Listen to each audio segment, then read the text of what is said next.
Scusa,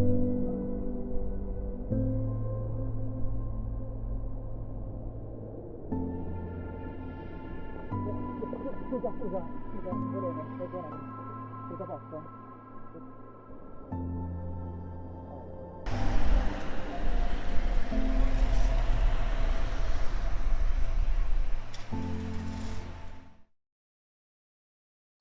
From the beginning, I think the actress is very captivating on screen.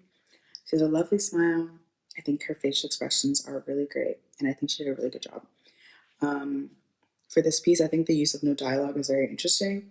My favorite part, I think, is when you're kind of put into her world. You can't even really hear exactly what's going on around us until she turns on her cochlear, and I thought that was a really cool aspect of the piece that kind of just puts things into perspective. Um, yeah, I think that the visuals were also very appealing. I think, like, all the close ups of, like, in her room to kind of show what her personality is like, and just kind of like see like what her world is like and where her safe space, her comfort zone is.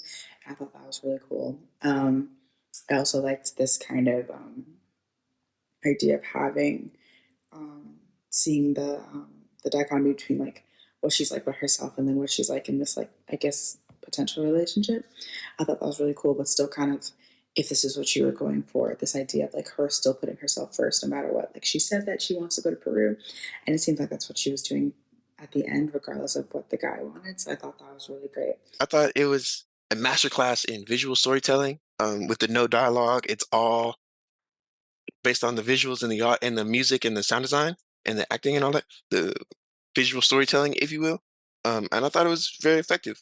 Um, and specifically in putting us in the feel of somebody with hearing issues like that. And I thought it was a clever move, and I thought it worked. I also like, you know, um, music choices and like how they informed how we were feeling in them in those in specific moments and all of that. I thought it was very effective and emotional and drew me in, yo. The music choices in this were great. I loved how creative the filmmakers were with their cinematography and their camera angles, and how each song, it flowed into the next one, and they all had this really cool modern vibe to it. So I enjoyed that a lot. Nice acting. I liked the rapport between the two of them. I thought that they did a really good job. I thought this was such an interesting kind of way to show a relationship in these kind of memories, these kind of flashbacks that you could tell weren't happening in present time. You could tell that that these were, like I said, memories or flashbacks of some kind. And getting to kind of see the relationship develop through that as you're still seeing the people, or at least her for the full first part of the movie, seeing her get back up on her feet, like get ready, and you can kind of see her moving through these different things as you're getting the relationship from beginning, from like when they met to kind of how it progressed, what it turned into, and things like that. I thought was just such an interesting way to, like I said, showcase and like see a relationship, and then to have at the very end have it kind of flip and be him, and him kind of going through that same thing, I thought was so, so, so great, and I really liked that they flipped and showed us that perspective as well, because they were kind of reflecting on some of these same things, but obviously from two different kind of places, in two different perspectives. I enjoyed the non-spoken dialogue from the characters, as this sort of forces the viewers to pay attention to what's happening on the screen. The soundtrack really encapsulates the viewer's attention and sinks us into this crazy world between these two characters.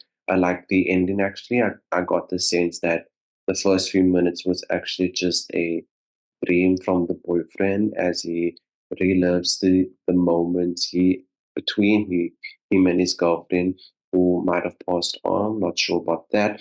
But I thought this was a great way to close up the story. So well done. Talks about like a life of a woman who just kind of like navigating like her love life when it's colliding with her personal like perspective.